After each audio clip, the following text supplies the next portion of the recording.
गरुड़ पुराण सातवां अध्याय। इस अध्याय में पुत्र की महिमा, दूसरे के द्वारा दिए गए पिंडदान आदि से प्रेतत्व से मुक्ति की बात कही गई है। इस संदर्भ में राजा, प्रभु वाहन तथा एक प्रेत की कथा का वर्णन है। सूत जी ने कहा, ऐसा सुनकर पीपल के पत्ते की भांति कांपते हुए गरुड़ जी ने प्राणियों के उपकार के लिए पुनः भगवान विष्णु जी से पूछा। गरुड़ जी ने कहा, हे स्वामी, किस उपाय से मनुष्य प्रमादवश अथवा जानकर पाप कर्मों को करके भी यम की यातना को ना प्राप्त हो, उसे कहिए। संसार रूपी सागर में डूबे हुए दीन चित वाले, पाप से नष्ट बुद्धि वाले तथा विषयों के कारण दूषित आत्मा वाले मनुष्यों के उद्धार के लिए हे माधव, पुराणों में सुनिश्चित किए गए उपाय को बताइए, जिससे मनुष्य सद्गति प्राप्त कर सके। श्री भगवान बोले, हे ताक्षर्य, मनुष्य के हित की कामना से तुमने अच्छी बात पूछी है। सावधान होकर सुनो, मैं तुम्हें सब कुछ बताता हूँ। हे खगेश्वर, मैंने इसके पहले पुत्र रहित और पापी मनुष्यों की यातना का वर्णन किया है। पुत्रवान तथा धार्मिक मनुष्यों की पूर्वोक्त दुर्गति कभी नहीं होती। यदि अपने पूर्व अर्जित कर्मों के कारण पुत्र उत्पत्ति में विघ्न हो तो किसी उपाय से पुत्र की उत्पत्ति संपन्न करें। हरिवंश पुराण की कथा सुनकर विधान पूर्वक शतचंडी यज्ञ करके तथा भक्ति पूर्वक शिव की आराधना करके विद्वान को पुत्र उत्पन्न करना चाहिए। यतः पुत्र पितरों की पुमः नामक नरक से रक्षा करता है। अतः स्वयं भगवान ब्रह्मा ने ही उसे पुत्र नाम से कहा है। एक धर्मात्मा पुत्र संपूर्ण कुल को तार देता है। पुत्र के द्वारा व्यक्ति लोकों को जीत लेता है, ऐसी सनातनी श्रुति है। इस प्रकार वेदों ने भी पुत्र के उत्तम महात्म्य को कहा है। इसीलिए पुत्र का मुख देख करके मनुष्य पितृ ऋण से मुक्त हो जाता है। पौत्र का स्पर्श करके मनुष्य तीनों ऋणों, देव ऋण, ऋषि ऋण और पितृ ऋण से मुक्त हो जाता है। इस प्रकार पुत्र, पौत्र तथा परपौत्रों से यमलोक का अतिक्रमण करके स्वर्ग आदि को प्राप्त करता है। ब्रह्म विवाह की विधि से ब्याही गई पत्नी से उत्पन्न औरस पुत्र उधर्व गति प्राप्त कराता है और संग्रहित पुत्र अधोगति की ओर ले जाता है। हे खगश्रेष्ठ, ऐसा जान करके व्यक्ति हीन जाति की स्त्री से उत्पन्न पुत्रों को त्याग दे। हे खग, स्वर्ण पुरुषों से सवर्णा स्त्रियों में जो पुत्र उत्पन्न होते हैं वे औरस पुत्र कहे जाते हैं और वे ही श्राद्ध प्रदान करके पितरों को स्वर्ग प्राप्त कराने के कारण होते हैं। औरस पुत्र के द्वारा किए गए श्राद्ध से पिता को स्वर्ग प्राप्त होता है। इस विषय में क्या कहना। दूसरे के द्वारा दिए गए श्राद्ध से भी प्रेत स्वर्ग को चला जाता है। इस विषय में सुनो। यहाँ मैं एक प्राचीन इतिहास कहूँगा जो औधर्व देहिक दान के श्रेष्ठ महात्म्य को सूचित करता है। हे गरुड़, पूर्व काल में त्रेता युग में महोदय नाम के रमणीय नगर में महाबलशाली और धर्मपरायण प्रभुवाहन नामक एक राजा रहता था। वह यज्ञ अनुष्ठान परायण, दानियों में श्रेष्ठ, लक्ष्मी से संपन्न, ब्राह्मण भक्त तथा साधु पुरुषों के प्रति अनुराग रखने वाला, शील तथा आचार आदि गुणों से युक्त, स्वजनों के प्रति अपनत्व और इतर जनों के प्रति दया के भाव से संपन्न था। क्षत्र धर्म परायण वह राजा औरस पुत्र की भांति धर्मपूर्वक अपनी प्रजा का पालन करता था और दंड देने योग्य अपराधियों को दंड देता था। वह महाबाहु किसी समय सेना के साथ मृगया के लिए नाना वृक्षों से युक्त एक घनघोर वन में प्रविष्ट हुआ। वह वन नाना मृग गणों से व्याप्त और अनेक पक्षियों से भरा हुआ था। उस समय राजा ने वन के मध्य में दूर से एक मृग को देखा। राजा के द्वारा सुदृढ़ बाण से विद्ध वह मृग बाण सहित जंगल में अदृश्य हो गया।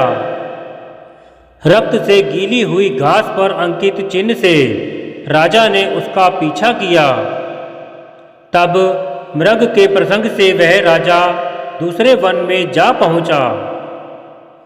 भूख प्यास से सूखे हुए कंठ वाला तथा परिश्रम के संताप से पीड़ित उस राजा ने एक जलाशय के समीप पहुंचकर घोड़े के साथ उसमें स्नान किया तथा कमल की गंध आदि से सुगंधित शीतल जल का पान किया। इसके बाद उस जलाशय से बाहर निकलकर श्रम रहित राजा प्रभुवाहन ने वृक्ष रूपी विशाल शाखाओं के कारण फैले हुए मनोहर और शीतल छाया वाले तथा पक्षी समूहों से पूजित एक वट वृक्ष देखा। वह वृक्ष संपूर्ण वन की महती पताका की भांति स्थित था। उसकी जड़ के पास जाकर राजा बैठ गया। उसके बाद राजा ने भूख और प्यास से व्याकुल इंद्रियों वाले ऊपर की ओर उठे हुए बालों वाले अत्यंत मलिन, कुबड़े और मांस रहित एक भयावह प्रेत को देखा। उस विकृत आकृति वाले भयावह प्रेत को देखकर राजा प्रभुवाहन विस्मित हो गया। प्रेत भी घने जंगलों में आए हुए राजा को देखकर चकित हो गया और समुत्सुक मन वाला होकर वह प्रेतराज उसके पास आया और बोला, हे ताक्षर्य। तब उस प्रेतराज ने राजा से कहा, हे महाबाहु, आपके संबंध से मैंने प्रेत भाव का त्याग कर दिया है, अर्थात मेरा प्रेत भाव छूट गया है और मैं परम शांति को प्राप्त हो गया हूँ तथा धनयंत्र हो गया हूँ। राजा ने कहा, हे कृष्ण वर्ण वाले तथा भयावह रूप वाले प्रेत, किस कर्म के प्रभाव से तुम देखने में डरावने लगने वाले और बहुत ही अमंगलकारी इस प्रेतत्व स्वरूप को तुमने प्राप्त किया है। हे तात, अपने प्रेतत्व की प्राप्ति का सारा कारण बतलाओ। तुम कौन हो और किस दान से तुम्हारा प्रेतत्व नष्ट होगा? प्रेत ने कहा, हे श्रेष्ठ राजन, मैं आरंभ से आपको सब कुछ बतलाता हूँ। प्रेतत्व का कारण सुनकर आप कृपया उसे दूर करने की दया कीजिए।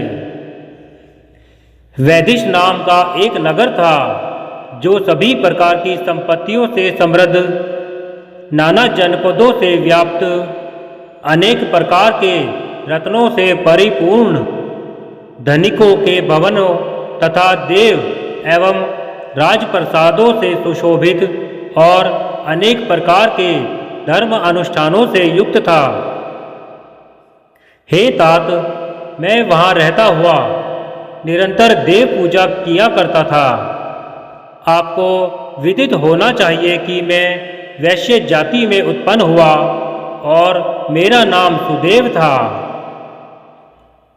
मैंने हव्य प्रदान करके देवताओं का तथा कव्य प्रदान करके पितरों का तर्पण किया। अनेक प्रकार के दानों से मैंने ब्राह्मणों को संतुष्ट किया था और अनेक बार दीन, अंधे एवं कृपण मनुष्यों को अन्न दिया था। किंतु हे राजन, मेरा यह सारा सत्कर्म मेरे दुर्देव से निष्फल हो गया, जिस कारण मेरा सुकृत निष्फल हुआ वह मैं आपको बताता हूँ। मुझे कोई संतान नहीं है, मेरा कोई सुहृद नहीं है, कोई बांधव नहीं है और ना वैसा कोई मित्र ही है जो मेरी अधर्व देहिक क्रिया करता। हे महाराज, मृत्यु के अनंतर जिस व्यक्ति के उद्देश्य से षोडश मासिक श्राद्ध नहीं दिए जाते, सैकड़ों श्राद्ध करने पर भी उसका प्रेतत्व सुस्थिर ही रहता है, अर्थात दूर नहीं होता। हे महाराज, आप मेरा अधर्व देहिक कृत्य करके मेरा उद्धार कीजिए, क्योंकि इस लोक में राजा सभी वर्णों का बंधु कहा जाता है। इसीलिए हे राजेंद्र, आप मेरा उद्धार कीजिए, मैं आपको मणि रत्न देता हूँ। हे वीर, यदि आप मेरा हित चाहते हैं तो जैसे मेरी सद्गति हो सके और मेरी प्रेत योनि से जैसी मुक्ति हो सके वैसा आप करें। भूख प्यास आदि दुखों के कारण यह प्रेत योनि मेरे लिए दुख सह हो गई है। इस वन में सुंदर स्वाद वाले शीतल जल और फल विद्यमान हैं, फिर भी मैं भूख तथा प्यास से पीड़ित हूँ। मुझे जल व फल की प्राप्ति नहीं हो पाती। हे राजन, यदि मेरे उद्देश्य से यथाविधि नारायण बलि की जाए, उसके बाद वेद मंत्रों के द्वारा मेरी सभी अधर्व देहिक क्रिया संपन्न की जाए तो निश्चित ही मेरा प्रेतत्व नष्ट हो जाएगा, इसमें कोई संशय नहीं है। मैंने सुन रखा है कि वेद के मंत्र, तप, दान और सभी प्राणियों में दया, सतशास्त्रों का श्रवण, भगवान विष्णु की पूजा और सज्जनों की संगति, ये सब प्रेत योनि के विनाश के लिए होते हैं। इसीलिए मैं आपसे प्रेतत्व को नष्ट करने वाली विष्णु पूजा को कहूँगा। हे राजन, न्यायोपार्जित 2 सुवर्ण 32 माशा भार का सोना लेकर उससे नारायण की एक प्रतिमा बनवाएं, जिसे विविध पवित्र जलों से स्नान कराकर 2 पीले वस्त्रों से वेष्टित करके सभी अलंकारों से विभूषित कर अधिवासित करें। तदनंतर उसका पूजन करें। उस प्रतिमा के पूर्व भाग में श्रीधर, दक्षिण में मधुसूदन, पश्चिम में वामन और उत्तर में गदाधर, मध्य में पितामह ब्रह्मा तथा महादेव शिव की स्थापना करके गंध, पुष्प आदि द्रव्यों के द्वारा विधि विधान से पृथक पृथक पूजन करें। उसके बाद प्रदक्षिणा करके अग्नि में हवन करके देवताओं को तृप्त करके घृत, दधी तथा दूध से विश्व देवों को तृप्त करें। तदनंतर सामहित चित्त वाला यजमान स्नान करके नारायण के आगे विनीत आत्मा होकर विधि पूर्वक मन में संकल्पित अधर्वे दैहिक क्रिया का आरंभ करे। इसके बाद क्रोध तथा लोभ से रहित होकर शास्त्र विधि से सभी श्राद्धों को करे तथा वृषोत्सर्ग करे। तदनंतर ब्राह्मणों को 13 पद दान करे। फिर शय्या दान देकर प्रेत के लिए घट का दान करे। राजा ने कहा, हे प्रेत, किस विधान से प्रेत घट का निर्माण करना चाहिए और किस विधान से उसका दान करना चाहिए? सभी प्राणियों के ऊपर अनुकंपा करने के हेतु से प्रेतों को मुक्ति दिलाने वाले प्रेत घट दान के विषय में बताइए। प्रेत ने कहा, हे महाराज, आपने ठीक पूछा है। जिस सदृढ़ दान से प्रेतत्व नहीं होता है उसे मैं कहता हूँ, आप ध्यान से सुने। प्रेत घट का दान सभी प्रकार के अमंगलों का विनाश करने वाला, सभी लोकों में दुर्लभ और दुर्गति को नष्ट करने वाला है। ब्रह्मा, शिव तथा विष्णु सहित लोकपालों युक्त तपाए हुए सोने का एक घट बनाकर उसे दूध, घी आदि से पूरा भरकर भक्तिपूर्वक प्रणाम करके ब्राह्मण को दान करें। इसके अतिरिक्त तुम्हें अन्य सैकड़ों दानों को देने की क्या आवश्यकता है? अतः हे राजन, उस घट के मध्य में ब्रह्मा, विष्णु तथा कल्याण करने वाले अविनाशी शंकर की स्थापना करें एवं घट के कंठ में पूर्व आदि दिशाओं में क्रमशः लोकपालों का आवाहन करके उनकी धूप, पुष्प, चंदन आदि से विधिवत पूजा करके दूध और घी के साथ उस हिरण्यमय घट का ब्राह्मण को दान करना चाहिए। हे राजन, प्रेतत्व की निवृत्ति के लिए सभी दानों में श्रेष्ठ और महापातकों का नाश करने वाले इस दान को श्रद्धापूर्वक करना चाहिए। श्री भगवान ने कहा, हे कश्यप पुत्र गरुड़, प्रेत के साथ इस प्रकार की बातचीत हो ही रही थी कि उसी समय हाथी, घोड़े आदि से व्याप्त राजा की सेना पीछे से वहां आ गई। सेना के आने के बाद राजा को महामणि देकर उन्हें प्रणाम करके पुनः अपने उद्धार के लिए अधर्व देहिक क्रिया करने की प्रार्थना करके वह प्रेत अदृश्य हो गया। हे पक्षिन, उस वन से निकलकर राजा भी अपने नगर को चला गया और अपने नगर में पहुंचकर प्रेत के द्वारा बताए हुए वचनों के अनुसार उसने विधि विधान से अधर्व देहिक क्रिया का अनुष्ठान किया। उसके पुण्य प्रदान से मुक्त होकर प्रेत स्वर्ग को चला गया। जब दूसरे के द्वारा दिए हुए श्राद्ध से प्रेत की सद्गति हो गई तो फिर पुत्र के द्वारा प्रदत्त श्राद्ध से पिता की सद्गति हो जाए, इसमें क्या आश्चर्य। इस पुण्यप्रद इतिहास को जो सुनता है और जो सुनाता है वे दोनों पापाचारों से युक्त होने पर भी प्रेतत्व को प्राप्त नहीं होते।